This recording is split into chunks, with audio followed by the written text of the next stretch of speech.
El domingo 8 de octubre, domingo 27 del tiempo ordinario, en su ciclo A, leeremos el Evangelio según San Mateo, en su capítulo 21, de los versículos 33 al 43, que dice así.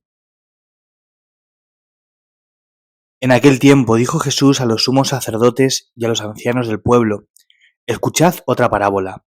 Había un propietario que plantó una viña, la rodeó con una cerca, cavó en ella un lagar, construyó la casa del guarda, la arrendó a unos labradores y se marchó de viaje. Llegado el tiempo de la vendimia, envió a sus criados a los labradores para percibir los frutos que le correspondían. Pero los labradores, agarrando a los criados, apalearon a uno, mataron a otro y a otro lo apedrearon. Envió de nuevo otros criados más que la primera vez e hicieron con ellos lo mismo. Por último les mandó a su hijo, diciéndose: tendrán respeto a mi hijo. Pero los labradores, al ver a su hijo, se dijeron: este es el heredero, venid, lo matamos y nos quedamos con su herencia. Y agarrándolo lo empujaron fuera de la viña y lo mataron. Y ahora, cuando vuelva el dueño de la viña, ¿qué hará con aquellos labradores? Le contestaron: hará morir de mala muerte a estos malvados y arrendará la viña a otros labradores que le entreguen los frutos a su tiempo. Y Jesús les dice: ¿no habéis leído nunca en la Escritura: la piedra que desecharon los arquitectos es ahora la piedra angular? ¿Es el Señor quien lo ha hecho? ¿Ha sido un milagro patente? Por eso os digo que se os quitará a vosotros el reino de Dios y se dará un pueblo que produzca sus frutos. Podríamos titular esta parábola de Jesús como la de los viñadores malvados. La historia narrada era muy fácil de entender para los sumos sacerdotes y los ancianos del pueblo porque reflejaba muy bien la situación de Galilea, ya que la propiedad de la tierra se había ido concentrando entre las personas de la clase social más alta que vivían en las ciudades y que no tenían tiempo de gestionar personalmente el campo, por lo que contrataban a obreros. El propietario arrendaba a los campesinos una tierra a cambio de una parte de los frutos. Sin embargo, solía generarse una situación muy grande de inestabilidad, ya que estas familias se encargaban de cuidar el campo, solían tener que hacer frente a los impuestos, al porcentaje que debían de pagar al dueño de las tierras, y también influían muchísimo las malas cosechas. Esta inestabilidad social solía generar que muchos campesinos se rebelaran contra las familias de propietarios o contra los romanos que cobraban los impuestos.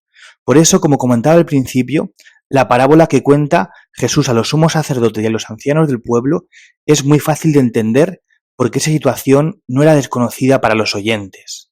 El punto más llamativo de la parábola es que los labradores se atrevan a matar al hijo del dueño.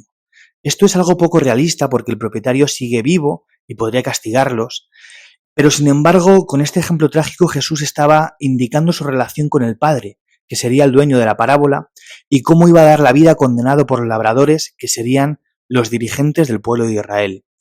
Una vez que hemos visto la inteligencia con la que Jesús cuenta esta parábola, porque la hace muy fácil de entender a los oyentes, vamos a adentrarnos en ella. La clave de esta parábola es contestar la pregunta con la que concluye Jesús: ¿qué hará el dueño de la viña cuando vuelva? Jesús está exponiendo a los sumos sacerdotes y ancianos del pueblo la historia de la salvación en una parábola, y anticipando su muerte, el rechazo del Hijo de Dios, y les pregunta: ¿qué hará el dueño de la viña cuando vuelva? Pues vamos a responder más adelante. Lo que está claro es que el dueño de la viña es Dios Padre, mientras que la viña es un símbolo del pueblo de Israel, símbolo que es además muy utilizado por los profetas desde la época de Isaías. Los viñadores a quienes se arrienda la viña son los dirigentes del pueblo, con los que Jesús está hablando, los ancianos del pueblo, los sumos sacerdotes. El ejemplo es perfecto porque los labradores son los que cultivan la tierra, al igual que los sumos sacerdotes son los cultivadores espirituales de la fe del pueblo. Los criados que el dueño envía a la viña para recoger los frutos son los profetas que han sido enviados por Dios al pueblo y sin embargo el pueblo ha acabado con ellos. No ha querido recibirles y, como en la parábola, los apedrean, los apalean y los matan. Este detalle también denota la excelencia de Jesús porque si revisamos alguno de los martirios de los profetas, quedamos alucinados viendo cómo coinciden con los de la parábola.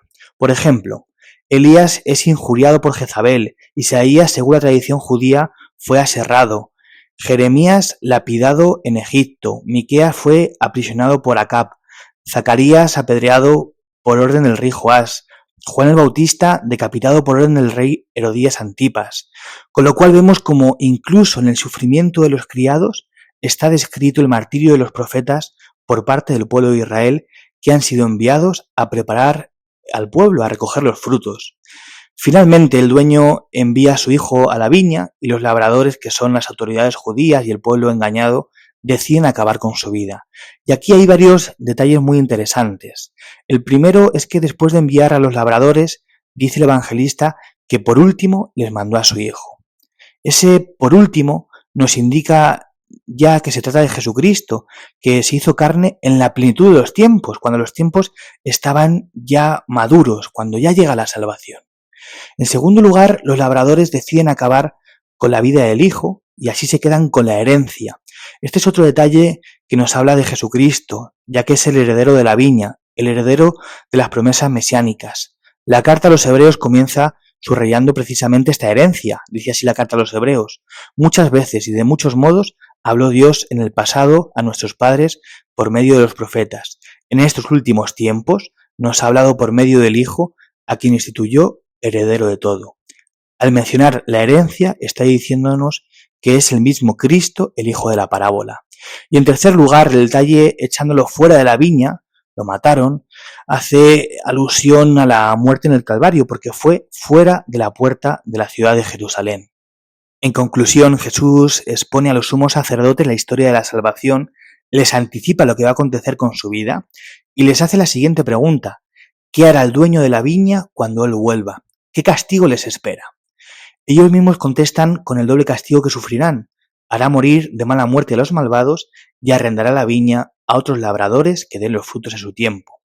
En primer lugar, hará morir de mala muerte a los malvados. El anuncio profético de Cristo se cumplirá cuando Vespasiano encargue a Tito la destrucción de Jerusalén en el año 70. Morirán todos, ¿no? Y en segundo lugar, arrendará la viña a otros labradores que den frutos a su tiempo. El cumplimiento inmediato de este anuncio lo vemos en la iglesia de los gentiles. El pueblo de Israel ha sido el transmisor de la revelación y de las promesas mesiánicas, pero ahora comienza el Israel de Dios, comienza la iglesia.